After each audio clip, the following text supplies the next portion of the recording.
네, 오늘은 에스겔 13장 말씀입니다. 어제 말씀에 이어 거짓 선지자들에 대한 경고의 말씀이 나타나 있습니다. 혼란한 시국에 항상 선지자들이 활동을 하는데 그 중에 거짓 선지자들이 있다라는 걸 우리가 분별해야 된다. 그래서 성경에서도 영을 다 믿지 말고 그 영이 하나님께 속했나 분별해라.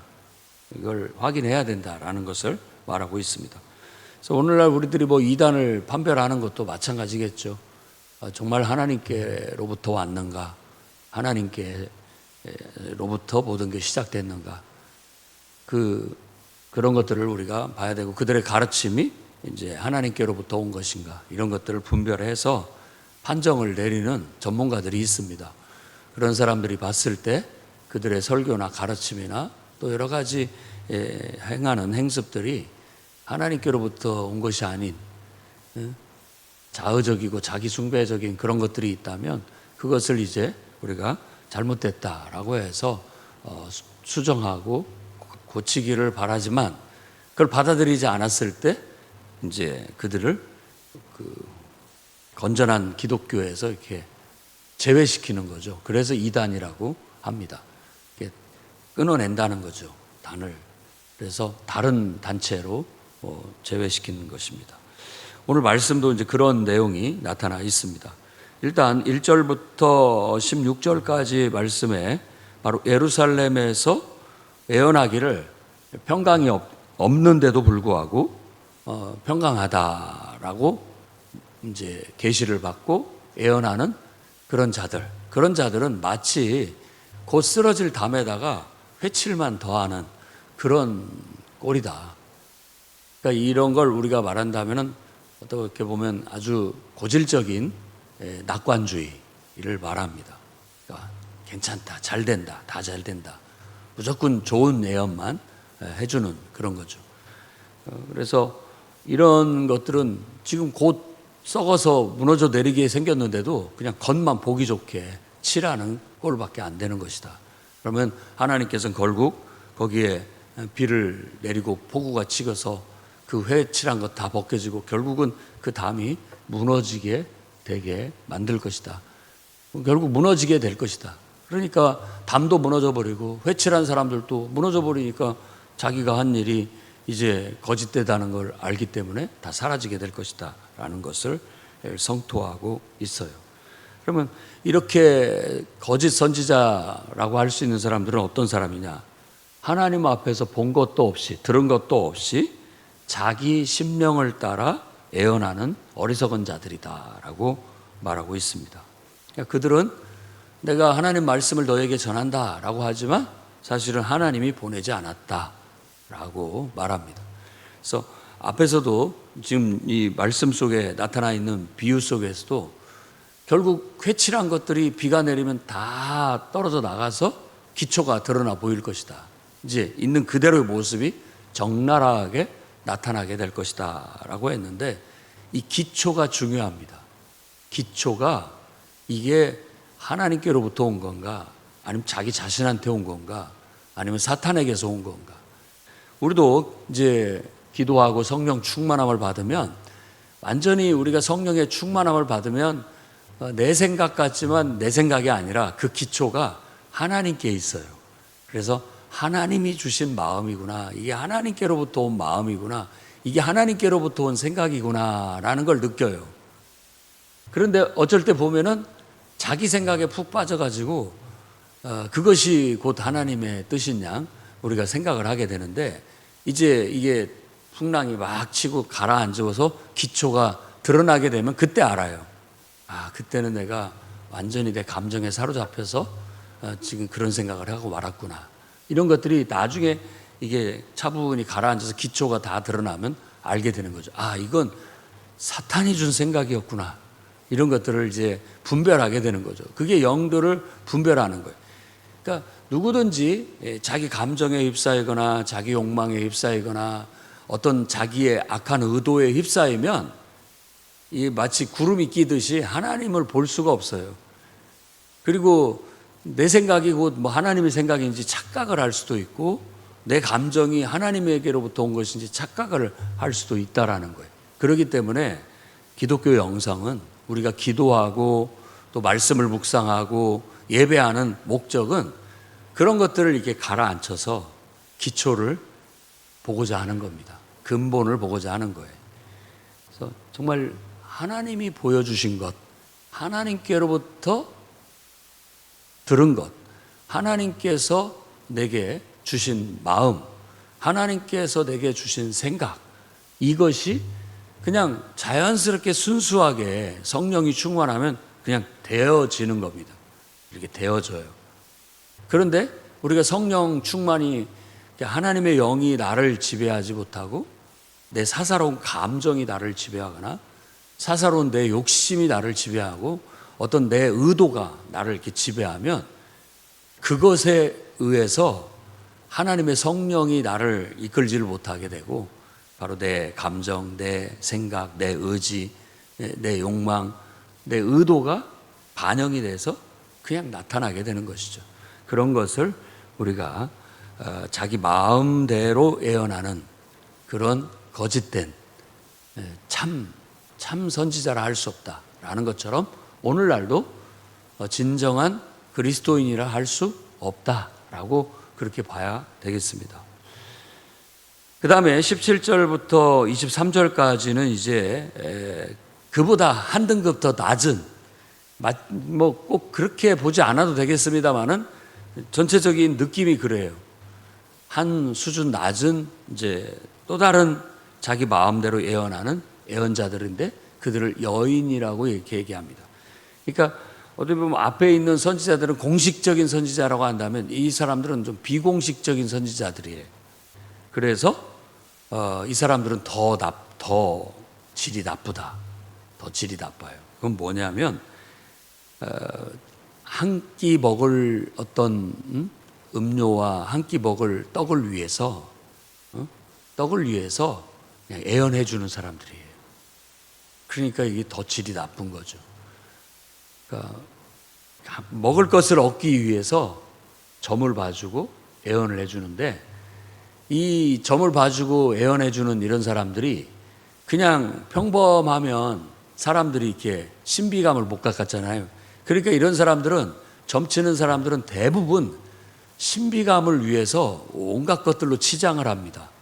그래서 뭐 점집이라든지 이런 데 막 대나무에다가 깃발을 걸고 또 막 들어가는데도 분위기가 막 무섭고 압도적인 그런 분위기를 만들어 놔요.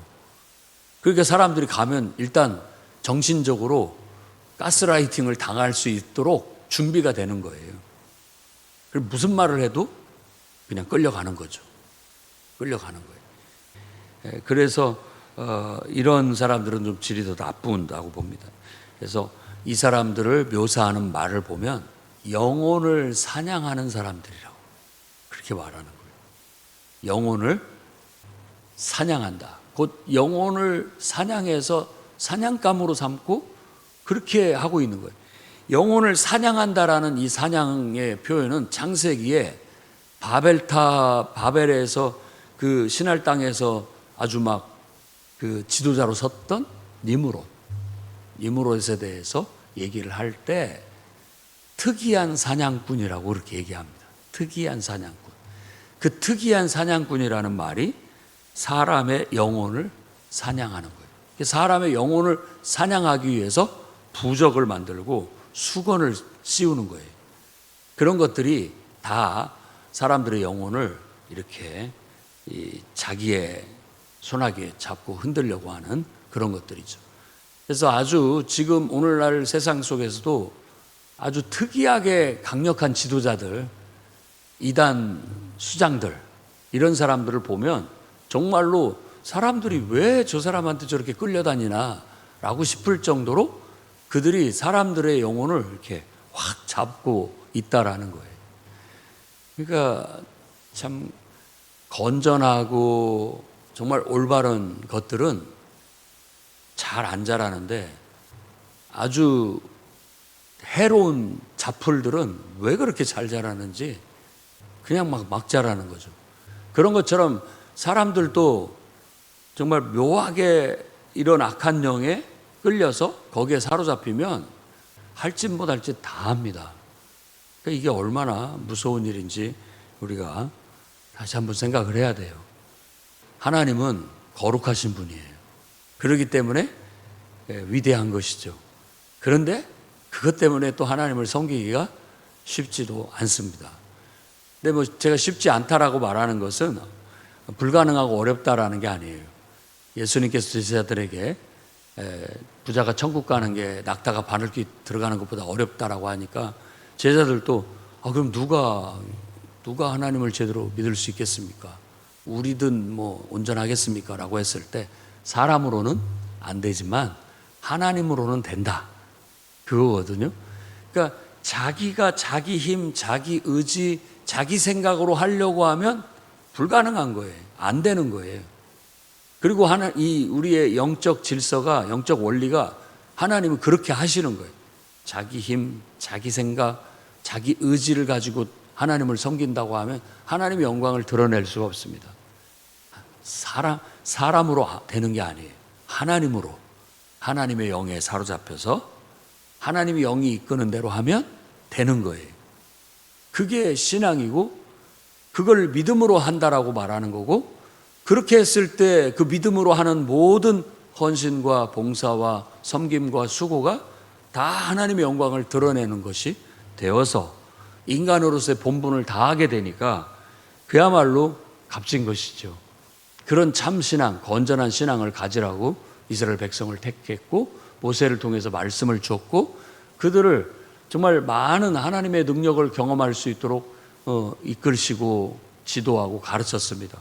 그런데도 불구하고 그런 참 하나님을 섬기려고 하지 않고 오히려 엉뚱한 데 가서 이렇게 탐닉하듯 이런 우상을 섬기고 잘못된 가르침에 혹하고 그럴싸한 달콤한 유혹에 혹하고 넘어가는 걸 보니까 참 하나님 마음이 얼마나 안타깝고 아프게 했습니까? 우리도 보면 사실 뭐 남자든 여자든 자기 배우자가 최고죠. 그래야 됩니다.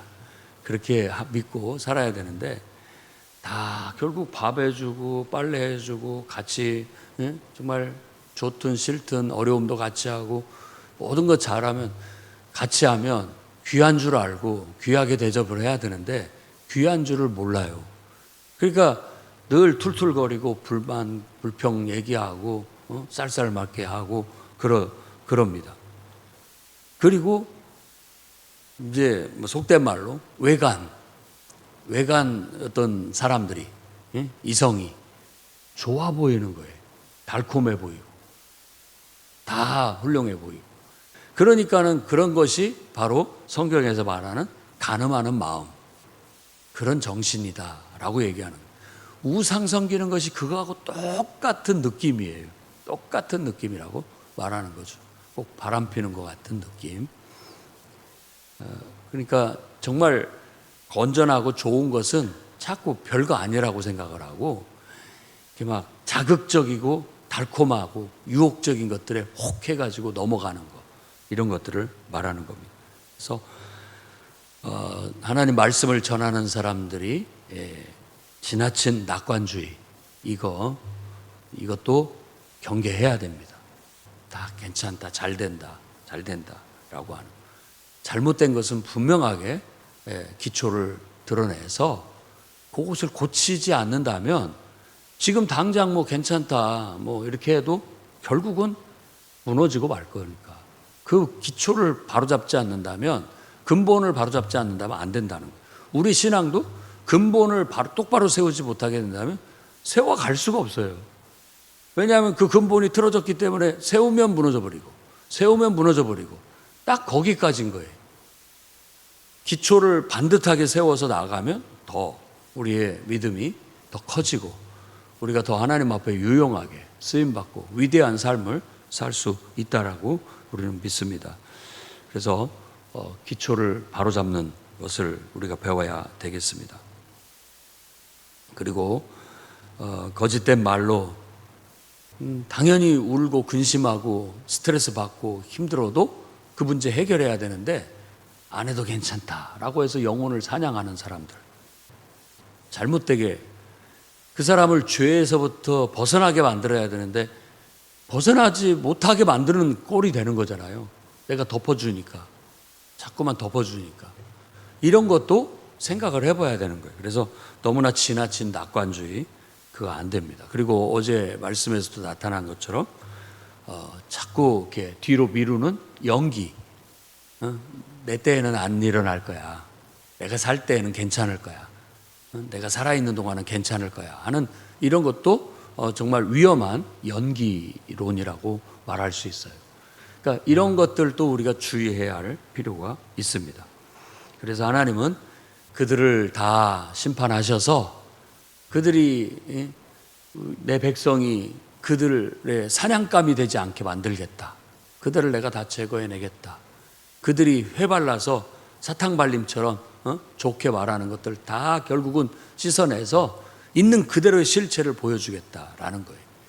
그러니까 예레미야나 에레미야 애가 또 에스겔 이런 선지자들이 이런 어떤 혼란기에, 그러니까 한마디로 말해서 절망스럽고 낙심될 때, 아니 위로의 말은 못 해줄 망정 왜 자꾸 사람들의 막 어떤 잘못을 드러내려고 하느냐라고 하는데, 하나님은 그렇게 해서라도 우리의 근본을 발견하고 잘못된 것을 고치기를 바라는 거예요. 그게 기독교 영성이에요. 성경에서 말하는 영성이라고요. 그러니까 달콤한 사탕 발림 그런 거 우리는 원치 않죠. 그리고 실제로 하나님의 성령의 임재 속에서 있는 그대로의 나의 모습을 보기를 바라는 거예요. 겉으로 포장하고 좋게 보이려는 것들을 다 초월해서 정말 있는 그대로의 나의 모습, 우리의 현실, 영적인 현실을 보는 거예요. 에스겔을 영으로 이끌어서 예루살렘에 가서 있는 그대로의 영적인 실체를 그대로 적나라하게 보여주는 거예요. 지금 우리의 문제가 무엇인지 그런 것들을 보여주고 가슴 아파하고 눈물 흘리고 고민하고 근심하면서 그 문제와 싸워서 해결해내라고. 그것이 우리의 신앙의 성장이고 성장통이라고 할 수 있겠고, 그게 바로 성숙한, 무르익어가는, 더 아름다워지고 더 거룩해지는 성화의 과정이라고 할 수 있다라는 것이에요. 그래서 우리도 이런 거짓 예언을 주의해야 되겠고 분별해내야 할 필요가 있겠습니다. 그리고 또한 우리 스스로도 하나님을 섬기며 신앙할 때 거짓되지 않도록, 거짓으로 포장하면서 기도도 하지 않고 하나님과 소통도 하지 않으면서 믿음이 좋은 것 같이 겉으로만 나타내는 그런 잘못된 신앙의 형태를 탈피해야 되겠고, 진실한 신앙, 있는 그대로의 기초가 바르게 된 신앙, 반석 위에 세워진 신앙, 알곡과 같은 충실한 신앙을 가지려고 노력하는 저와 여러분이 되기를 주의 이름으로 축원합니다. 기도하겠습니다. 거룩하신 주님, 거짓으로 하나님을 섬기고 거짓으로 하나님을 말씀을 예언하는 자는 결국 하나님의 공동체에서 들어오지 못하고 그 책에도 이름이 기록되지 못하고 다 제외될 것임을 말씀하셨습니다. 주여, 우리도 경각심을 가지고 거짓된 신앙에 달콤한 것들로, 보기 좋은 것들로 포장만 하고 진실하지 못한 신앙으로 전락하지 않도록 지켜주시옵소서. 하나님 앞에 설 때, 기도할 때, 예배할 때, 하나님 말씀을 묵상할 때 있는 그대로의 나의 모습을 발견하게 하시고 근본적으로 고쳐야 할 부분들을 고쳐나갈 수 있는 용기와 결단과 힘과 능력을 허락하여 주시옵소서. 이와 같은 본질적인 문제를 해결하는 데 있어서 고민하고 근심할 줄 아는, 그리고 아파할 줄 아는 그런 참 성도들로 성장과 성숙을 이어나가게 하시고 성장통을 견뎌낼 수 있는 믿음의 용기를 허락하여 주시옵소서. 예수님 이름으로 기도드립니다.